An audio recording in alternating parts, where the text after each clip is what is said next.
지금은 안전과 함께할 시간입니다. 안녕하세요. 안전을 만나는 시간의 조우종. 최하영입니다. 오늘 저희와 함께 만나게 될 안전은 중대재해 처벌 등에 관한 법률. 약칭 중대재해 처벌법입니다. 지금 만나러 가시죠.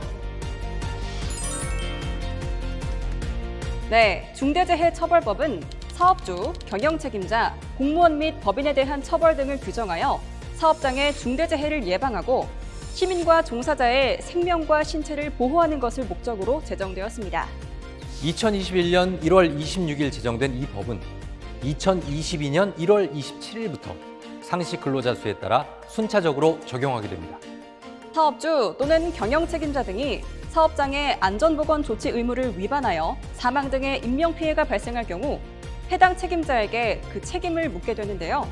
사망에 대해서는 1년 이상의 징역 또는 10억 원 이하의 벌금을, 부상 및 질병에 대해서는 7년 이하의 징역 또는 1억 원 이하의 벌금을 부과하도록 규정하고 있습니다.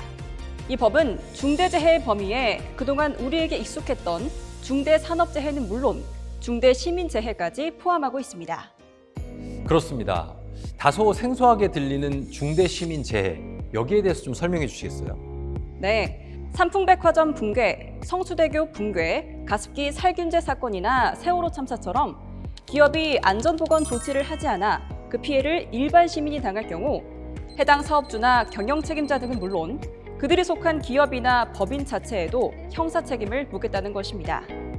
그렇군요. 공중이용시설이나 공중교통수단에서 발생한 사고로 종사자가 아닌 일반 시민이 피해를 당했을 때도 사업주나 경영 책임자 등의 처벌을 위해 중대시민재해 개념을 도입한 거군요. 네, 맞습니다. 정확하게는 특정 원료나 제조물, 공중이용시설 또는 공중교통수단의 설계, 제조, 설치, 관리상의 결함이 원인이 되어 발생한 재해를 말합니다. 그런데 중대시민재해 중에 중대산업재해에 해당하는 재해는 제외된다고요? 네, 중대시민재해는 일반 시민의 피해만을 정의하고 있습니다.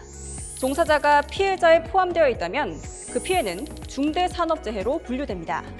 그렇다면 중대산업재해와 중대시민재해의 정의를 보다 자세하게 살펴보실까요? 먼저 중대재해의 의미를 살펴볼 텐데요. 중대재해는 중대산업재해와 중대시민재해를 아울러 이르는 말입니다. 중대산업재해는 사망자가 1명 이상 발생하거나 동일한 사고로 6개월 이상 치료가 필요한 부상자가 2명 이상 발생한 경우 또는 동일한 유해 요인으로 급성 중독 등 대통령령으로 정하는 직업성 질병자가 1년 이내에 3명 이상 발생한 경우를 말합니다. 중대시민재해는 사망자가 1명 이상 발생하거나 동일한 사고로 2개월 이상 치료가 필요한 부상자가 10명 이상 발생했을 경우 또는 동일한 원인으로 3개월 이상 치료가 필요한 질병자가 10명 이상 발생한 경우로 정의하고 있습니다. 중대산업재해와 중대시민재해의 정의를 알아봤는데 그렇다면 사업주와 경영 책임자 등이란 누구이며 그들이 책임을 다해야 할 안전보건 확보의 의무는 무엇일까요? 중대재해처벌법의 의무 주체는 개인 사업주 또는 경영 책임자 등입니다. 네, 여기에서 사업주란 자신의 사업을 영위하거나 타인의 노무를 제공받아 사업을 하는 자를 말하는데요. 경영 책임자 등은 사업을 대표하고 사업을 총괄하는 권한과 책임이 있는 사람 또는 이에 준하여 안전보건에 관한 업무를 담당하는 사람을 말합니다. 중앙행정기관이나 지방자치단체, 지방공기업이나 공공기관의 장도 경영 책임자에 해당합니다. 그리고 사업주나 경영 책임자 등은 사업주, 법인 또는 기관이 실질적으로 지배, 운영, 관리하는 사업이나 사업장에서 종사자의 안전보건상 유해 또는 위험을 방지하기 위하여 다음 4가지의 조치를 취해야 하는데요. 그렇습니다. 첫째, 재해 예방에 필요한 인력, 예산 등 안전보건 관리 체계의 구축과 이행에 관한 조치를 취해야 하고 둘째, 재해 발생 시 재발 방지 대책의 수립 및 그 이행에 관한 조치를 해야 합니다.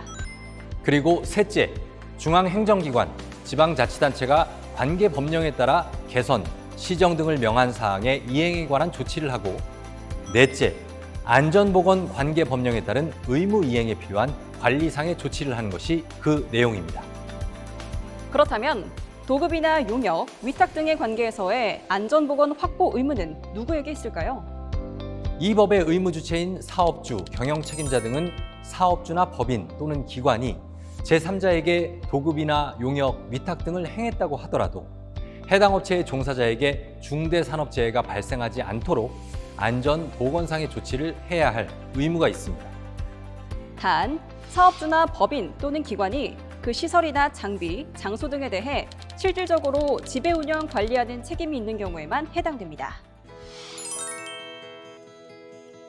다음으로 사업주 또는 경영 책임자 등이 안전보건 확보 의무를 위반하여 중대재해가 발생했을 경우의 처벌 규정을 보다 자세히 살펴보겠습니다. 중대재해로 사망자가 발생한 경우 사업주 또는 경영 책임자 등에게 1년 이상의 징역 또는 10억 원 이하의 벌금이 부과됩니다. 이 경우 징역과 벌금이 함께 부과될 수 있습니다. 부상 및 질병이 발생한 경우에는 7년 이하의 징역 또는 1억 원 이하의 벌금이 부과됩니다.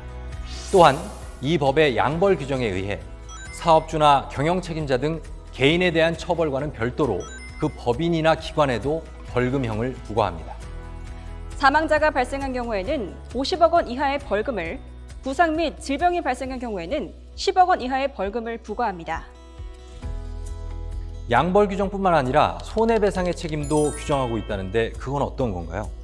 네, 사업주 또는 경영 책임자 등이 고의 또는 중대한 과실로 안전보건 의무를 위반하여 중대재해를 발생하게 한 경우 해당 사업주, 법인 또는 기관은 중대재해로 손해를 입은 사람에 대해 손해액의 5배를 넘지 않은 범위에서 배상 책임을 지도록 하고 있습니다. 개인에 대한 처벌 외에 양벌 규정에 의한 법인이나 기관 처벌, 그리고 손해배상까지. 그렇다면 처벌의 예외 규정은 없을까요? 있습니다. 법인 또는 기관이 그 위반 행위를 방지하기 위해 해당 업무에 관하여 상당한 주의와 감독을 게을리하지 않은 경우에는 양벌 규정과 손해배상의 책임을 부과하지 않습니다. 그럼 법이 누구에게 언제부터 적용되는지도 함께 알아볼까요? 중대재해처벌법은 법 공포 후 1년이 경과하는 2022년 1월 27일부터 상시근로자 50인 이상 사업장을 대상으로 시행됩니다. 상시근로자 5인 이상 50인 미만 사업장과 공사금액 50억 원 미만의 건설업에 대해서는 법의 공포 후 3년이 경과하는 2024년 1월 27일부터 시행됩니다. 다만 상시근로자 5인 미만의 사업이나 사업장에는 적용하지 않습니다. 지금까지 2022년 1월 27일부터 단계적으로 시행되는 중대재해처벌법에 관해 알아봤는데요. 이 법의 목적은 우리 사회의 모든 일하는 사람과 시민들이 안전하게 일하고 편안한 일상을 누릴 수 있도록 안전이 최우선시되는 경영 환경을 만드는 데 있다고 생각합니다. 맞습니다. 우리 국민 모두가 언제 어떤 목적으로 어느 곳에 있든지 항상 안전한 권리를 당당하게 누릴 수 있도록 사업주와 경영 책임자 등이 그 의무를 다해 주시기를 바라면서 안전을 만나는 시간 여기서 마치겠습니다. 감사합니다.